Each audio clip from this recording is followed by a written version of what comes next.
오늘 함께 보실 말씀은 미가서 7장 18절에서 20절까지 말씀입니다. 구약성경 1297면에 있습니다. 미가서 7장 18절부터 20절까지 말씀을 제가 봉독하겠습니다. 주와 같은 신이 어디 있으리이까? 주께서는 죄악과 그 기업의 남은 자의 허물을 사유하시며 이내를 기뻐하심으로 진노를 오래 품지 아니하시나이다. 다시 우리를 불쌍히 여기셔서 우리의 죄악을 발로 밟으시고 우리의 모든 죄를 깊은 바다에 던지시리이다. 주께서 옛적에 우리 조상들에게 맹세하신 대로 야곱에게 성실을 베푸시며 아브라함에게 인애를 더하시리이다. 아멘. 이제 미가서 7장은 미가의 마지막 장입니다. 그래서 제가 이제 날짜를 보니 작년 12월부터 미가서를 처음 시작했는데 이제 올해 12월 미가서 마지막 말씀을 이제 전하게 됐습니다. 그간 미가서의 내용을 좀 정리해 보면 이제 미가서의 시작은 선지자가 이스라엘을 하나님께 고발함으로 시작합니다. 하나님의 말씀을 따르지 않고 범죄하고 있는 그 이스라엘의 행태를 하나님 앞에 고발합니다. 그렇게 고발하니 하나님께서 이스라엘에게 이제 형벌을 내리신다 말씀하십니다. 그 형벌은 바로 이스라엘의 멸망이었습니다. 계속해서 이제 이스라엘이 어떤 죄를 범하였고 이스라엘은 이제 어떻게 멸망할 것인지에 대해서 말씀이 나오고 5장에 가서 이제 하나님께서 이스라엘의 회복을 이야기하십니다. 5장 2절에서 6절까지를 한번 보면 이렇게 우리가 잘 아는 말씀이 나옵니다. 베들레헴 에브라다야, 너는 유다 족속 중에 작을지라도 이스라엘을 다스릴 자가 내게서 내게로 나올 것이라. 그의 근본은 상고에 영원에 있느니라. 그러므로 여인이 해산하기까지 그들을 붙여두시겠고 그 후에는 그의 형제 가운데에 남은 자가 이스라엘 자손에게 돌아오리니 그가 여호와의 능력과 그의 하나님 여호와의 이름의 위엄을 의지하고 서서 목축하니 그들이 거주할 것이라. 이제 그가 창대하여 땅끝까지 미치리라. 이 사람은 평강이 될 것이라. 아수르 사람이 우리 땅에 들어와서 우리 궁두를 밟을 때에는 우리가 7 목자와 8 군왕을 일으켜 그를 치리니 그들이 칼로 아수르 땅을 황폐하게 하며 니므롯 땅 어귀를 황폐하게 하리라. 아수르 사람이 우리 땅에 들어와서 우리 지경을 밟을 때에는 그가 우리를 그에게서 건져내리라. 이렇게 하나님께서 구원자를 보내시겠다라는 약속을 주십니다. 하나님께서 평강의 왕, 그는 이 사람은 평강이 될 것이다 라는 그 말씀 가운데 이스라엘을 구원하시고 그 대적자들을 심판하시겠다라는 내용입니다. 이 말씀은 훗날 신약 성경에 이제 인용되어 예수 그리스도께서 그 언약의 성취자 되시며 이 말씀에서 말씀하신 평강의 왕이시며 구원자가 예수 그리스도다라는 것이 밝히 세상에 알려지기도 합니다. 이렇게 하나님께서 회복을 약속하시며 구원자를 보내시겠다라는 구원의 말씀을 이스라엘 가운데 주십니다. 재미난 것은 이러한 구원의 말씀을 주시는 와중에도 이스라엘은 돌아서지 않고 여전히 패역하고 죄악을 저지르고 있었습니다.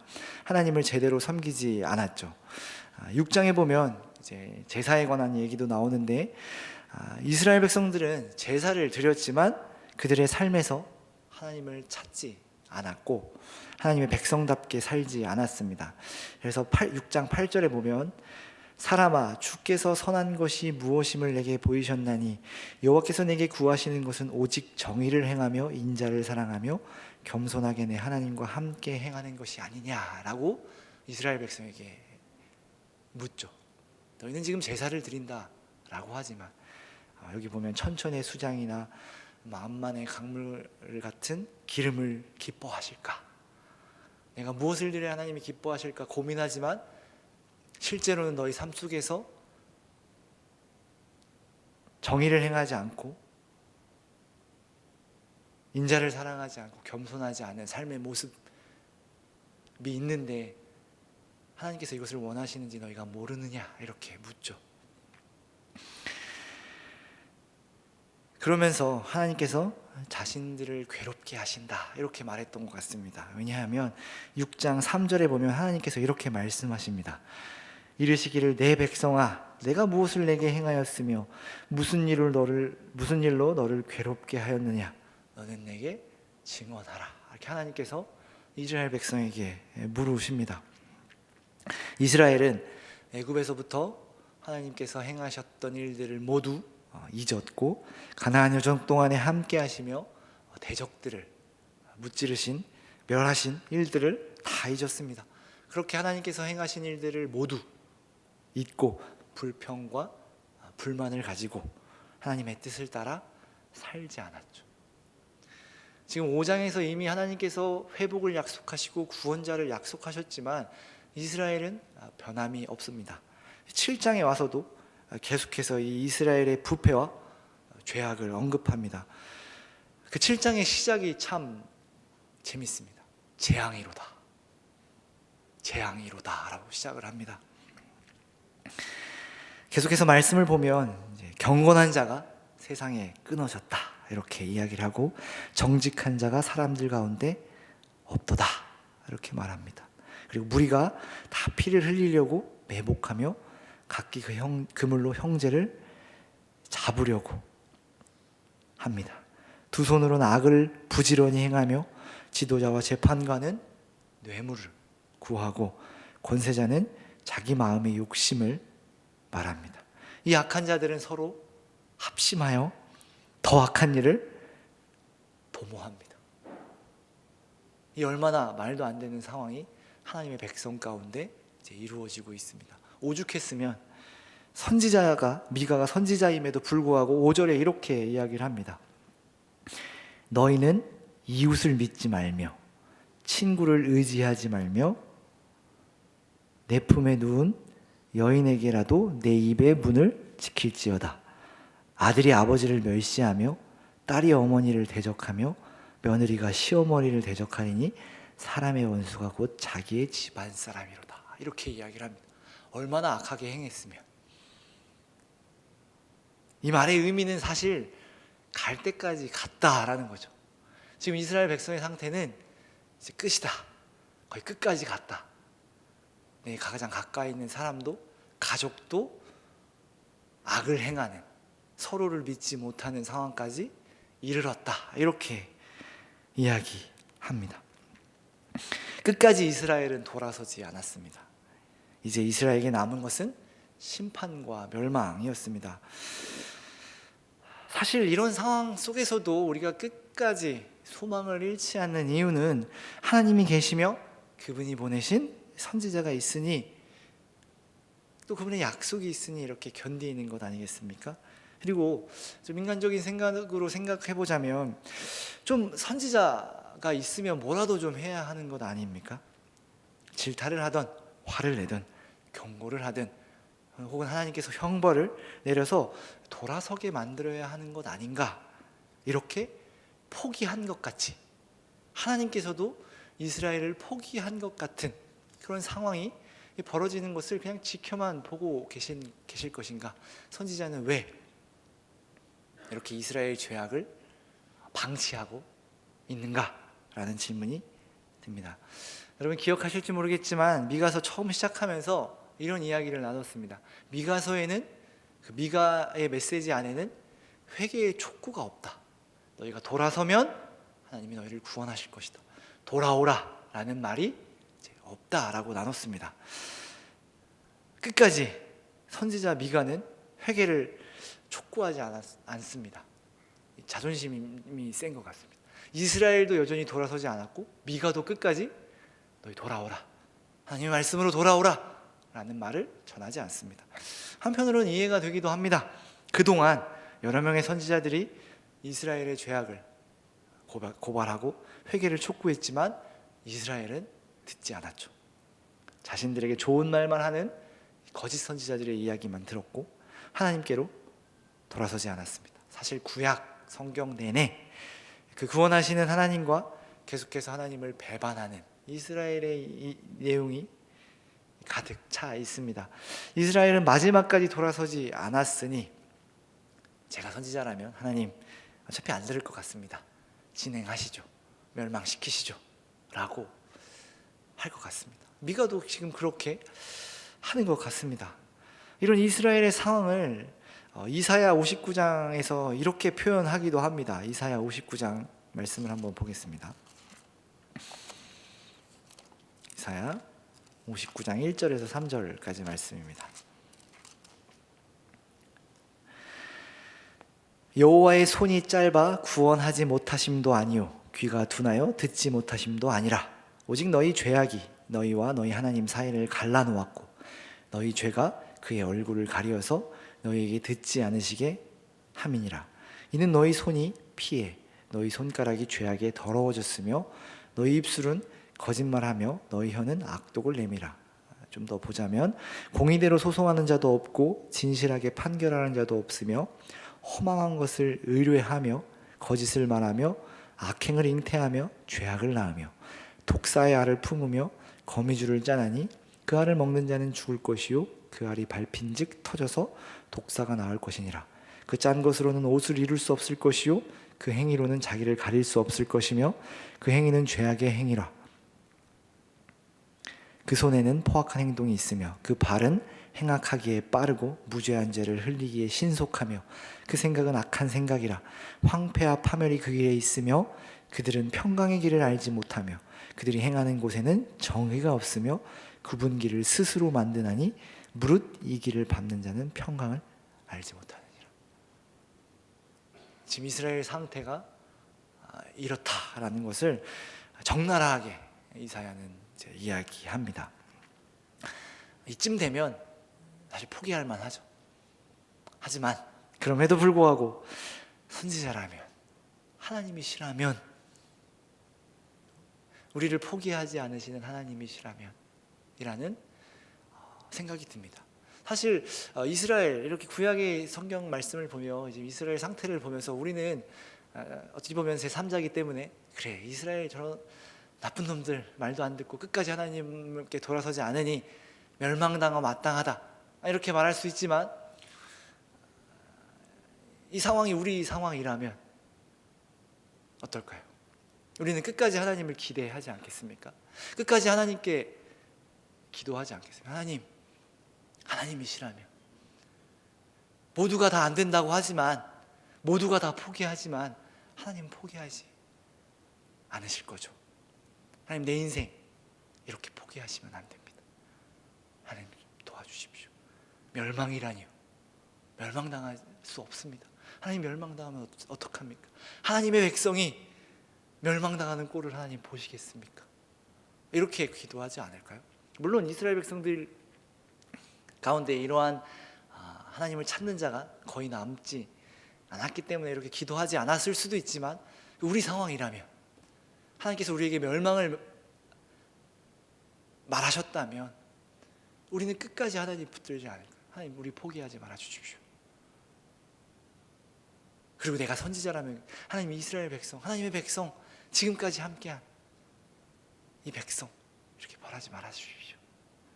모세가 기도했던 것처럼 하나님께서 끌고 오시고 하나님께서 백성 삼으신 이 백성을 망하게 하실 겁니까? 이렇게 기도하지 않을까요?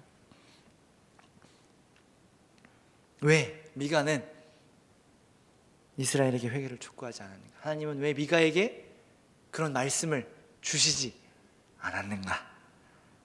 사실 미가서 계속해서 그 내용을 살펴보면서 의아하긴 하죠. 하나님은 왜 이스라엘 백성에게 계속해서 돌아오라라는 말을 하지 않으실까? 왜 그러셨을까? 그러면서 왜 또 회복의 말씀을 주실까? 멸망하면 너희 회복될 것이다. 아니 멸망하지 않게 해주시면 되는데 돌아오게 해주시면 되는데 왜 그러지 않으셨을까? 의문이 듭니다. 돌아오라고 하시면서 돌아오게끔 기적과 능력을 베푸셨으면 되지 않을까? 사사시대가 그러하지 않았습니까? 이스라엘이 하나님을 떠났을 때, 그래서 국가적 위기가 있을 때 사사를 세워 그들을 구원하시고 다시 이스라엘이 하나님을 바라보고 또 이스라엘은 배반하고 또 위기가 오고 또 다시 사사를 세워서 하나님 구원하시고 그땐 그러셨는데 왜 지금은 그러시지 않으실까? 이런 생각이 들죠. 그렇게 하지 않으셨던 그 이유가 마지막에 와서야 밝혀집니다. 그것이 오늘 우리가 읽은 본문인데 이렇게 이야기를 하죠. 주와 같은 신이 어디 있으리이까? 주께서는 죄악과 그 기업의 남은 자의 허물을 사유하시며 인애를 기뻐하심으로 진노를 오래 품지 아니하시나이다. 다시 우리를 불쌍히 여기셔서 우리의 죄악을 발로 밟으시고 우리의 모든 죄를 깊은 바다에 던지시리이다. 주께서 옛적에 우리 조상들에게 맹세하신 대로 야곱에게 성실을 베푸시며 아브라함에게 인애를 더하시리라. 하나님께서 이스라엘의 죄를 용서하시겠다고, 이스라엘에 대한 진노를 오래 품지 않으시겠다고 말씀하셨기 때문에 회개를 촉구하지 않았다라는 겁니다. 쉽게 말해 이 짧은 진노가 지나가면 하나님께서 이스라엘의 남은 죄를 용서하실 것이고 더 이상 그들의 허물과 죄를 문제 삼지 않으시고 인애와 성실을 베푸시겠다라고 말씀하신 겁니다. 그러니까 이 내용을 정리해 보면 하나님께서 이스라엘을 포기하신 것이 아닙니다. 오히려 하나님께서 모든 것을 감수하시겠다고 말씀하십니다. 하나님께서 모든 것을 짊어지시고 우리를 구원하시겠다, 그 이스라엘 백성들을 구원하시겠다 말씀하십니다. 원래 언약의 요구대로라면 이스라엘이 하나님을 떠나지 않고 하나님의 말씀을 지켜 행하면 하나님께서 이스라엘의 하나님이 되고 이스라엘에게 복을 내리시고 이스라엘을 지키시며 함께 하시는 것인데, 또 이스라엘이 그 하나님의 말씀을 떠나면 그 언약이 파기되고 이스라엘 가운데는 저주가 내릴 것이고 이스라엘은 형벌을 받는 것이 그 언약이고 지금까지 그렇게 언약이 지켜져 왔는데, 이제는 하나님께서 이렇게 말씀하시는 겁니다. 너희가 그렇게 하지 않아도 내가 너희를 지키며 구원하며 너희의 하나님이 되실 것이다, 이렇게 말씀하시는 겁니다.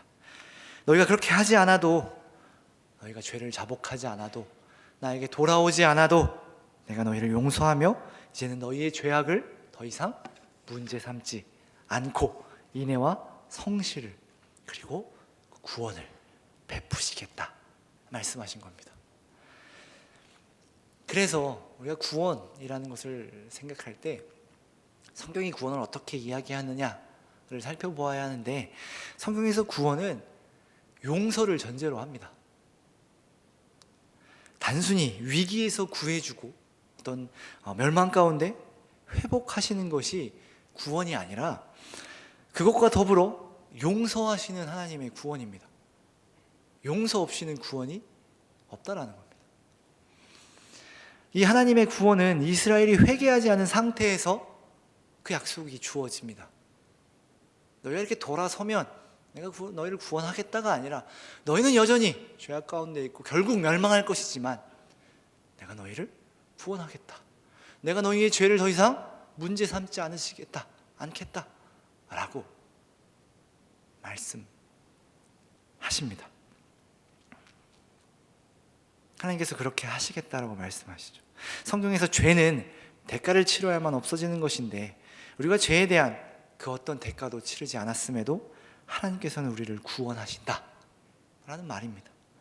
이 대가는 하나님께서 직접 치르시는 겁니다. 그러면 이제 이런 의문이 들죠. 아니 그래 이스라엘은 그 대가로 멸망한 건 아닙니까? 이스라엘은 구원받기 위해 그 죄의 대가로 멸망한 거 아닙니까? 그래서 멸망해서 그 대가를 모두 치렀기 때문에 구원받은 건 아닙니까? 이렇게 물을 수 있겠죠. 그런데 이 구원의 대가는 멸망 정도가 아니죠. 죽어야 하는데 우리는 그런 능력이 없다라는 것이 성경의 이야기죠.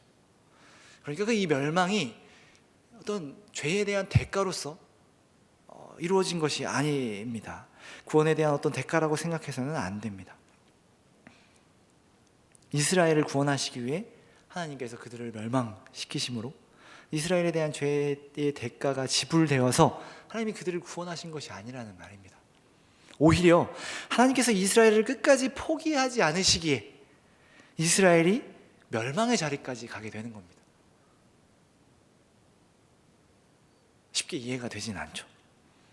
사실 이 말은 우리가 이미 알고 있는 말입니다. 이것이 이해할 수 없는 하나님의 방법이죠.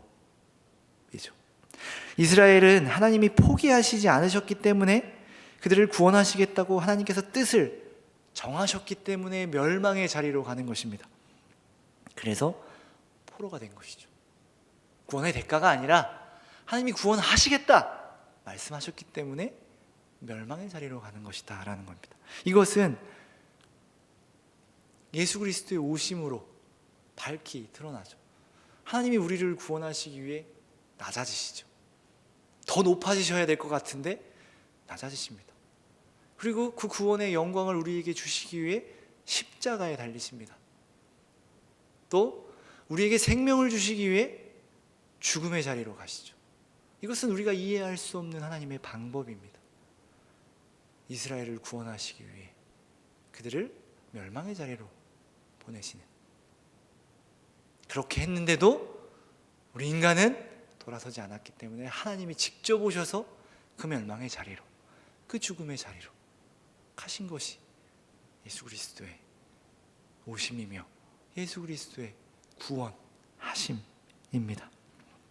그래서 구원이라는 것은 구원받는 대상, 그러니까 우리보다 구원하시는 하나님이 더 중요합니다. 구원을 받는 우리보다 더 중요하다. 이게 무슨 말이냐면, 구원을 받는 우리가 어떤 상황, 어떤 상태, 어떤 환경, 그리고 어떤 마음으로 있는지보다 더 중요한 것은 구원하시는 하나님의 뜻이라는 말입니다. 그것이 더 중요하다라는 것입니다. 우리의 죄악은 여전히 남아있지만, 이스라엘은 여전히 회개하지 않았지만 하나님께서 용서하시기로, 하나님께서 더 이상 묻지 않으시기로, 그리고 하나님께서 구원하시기로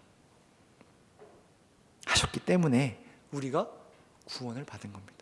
사실 태초부터 하나님께서 우리를 하나님의 자녀로, 하나님의 백성으로 삼으시겠다 작정하셨고, 그 뜻을 지금까지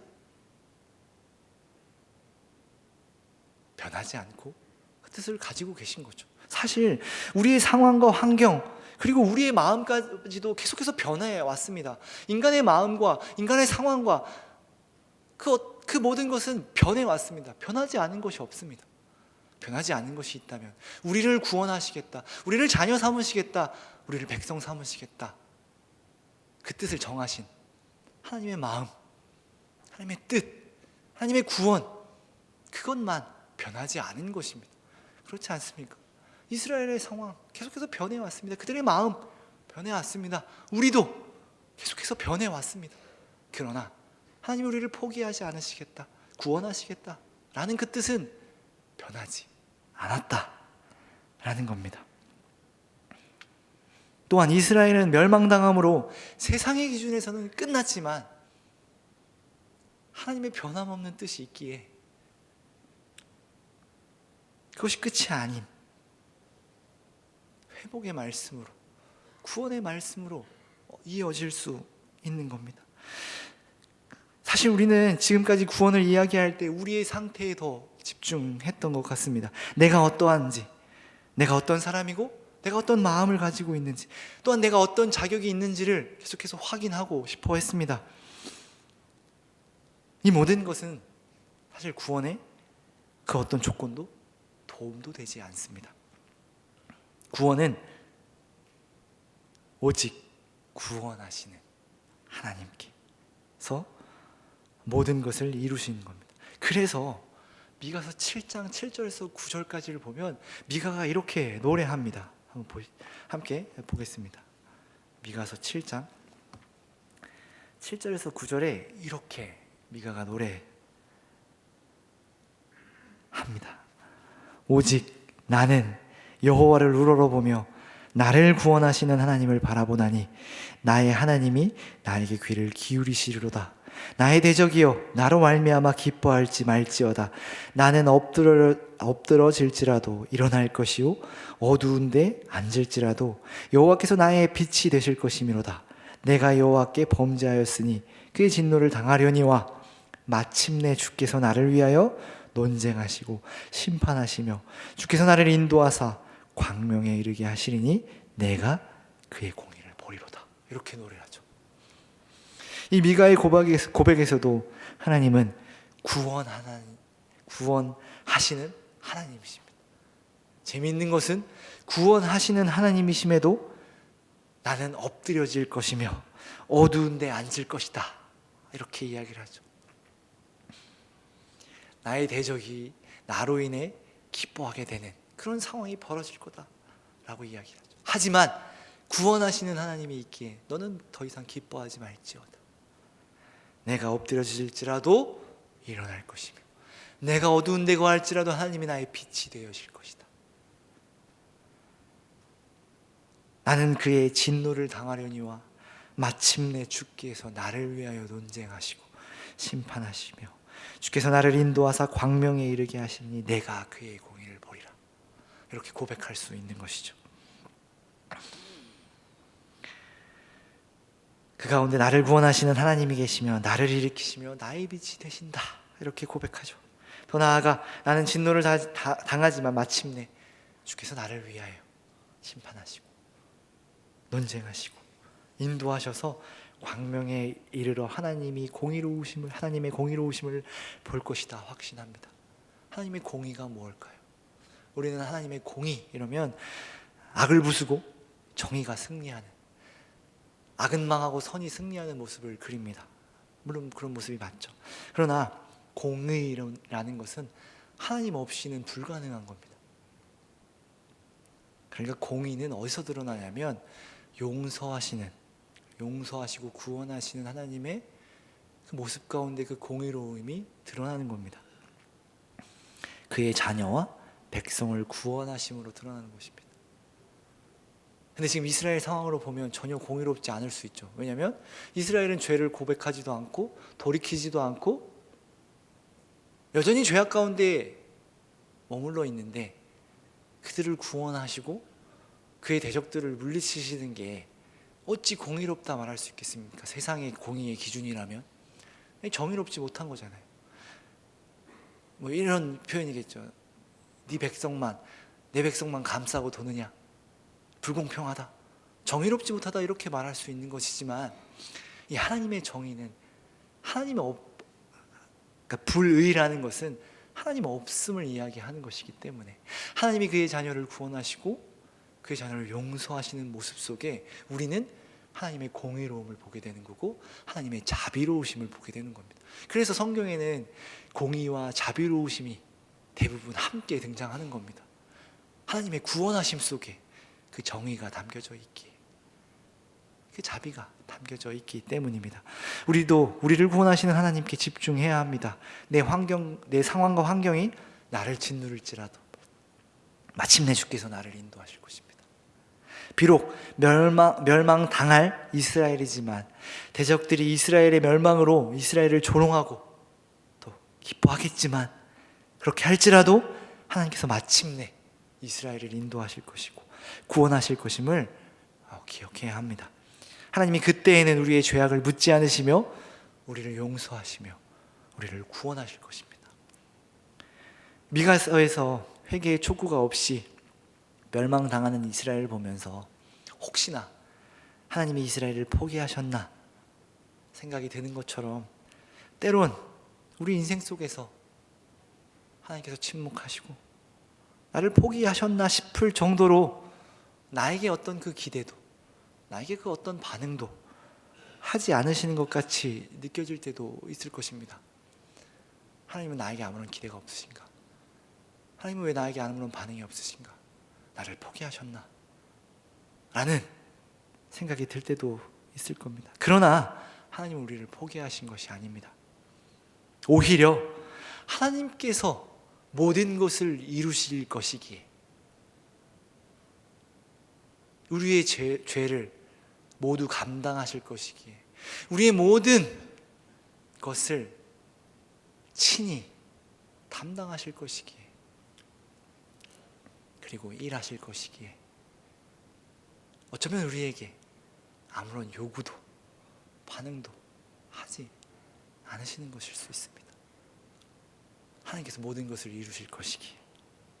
그래서 성경에 이런 표현이 나오죠. 우리는 그분 앞에 잠잠히 하나님의 구원을 바라며 주 앞에 서서 하나님의 일하심을 보는 것, 그것이 우리가 하나님 앞에서 행해야 할